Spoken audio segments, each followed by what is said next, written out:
بہت سارے علماء و مشائخ اور محققین کے کیے ہوئے کام پر ایک بڑا عالی شان کام کیا،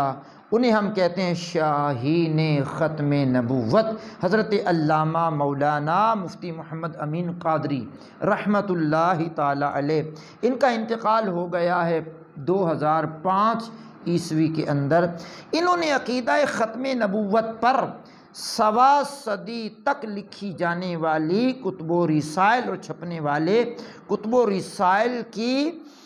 اثر نو ترتیب و تدوین کے بعد چھاپنے کا بیڑا اٹھایا ہے اور اس کا نام رکھا عقیدہ ختم نبوت۔ ان کی حیات میں 6 جلدیں طبع ہو کر کے مارکیٹ میں آ چکی تھیں اور اب تک اس کی 16 جلدیں چھپ کر منظر عام پر آ چکی ہیں کہ 1.25 صدی کے اندر جتنے علماء و مشائخ نے کام کیا ہے،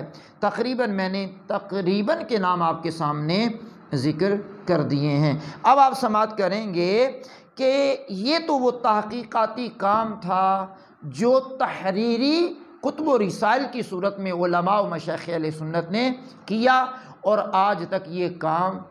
محفوظ بھی ہے اور زیور طبع ہو کر کے مارکیٹ میں 16 جلدوں کے 16 جلدیں اس کی چھپ کر کے مارکیٹ میں آ گئی ہیں عقیدہ ختم نبوت کے نام سے۔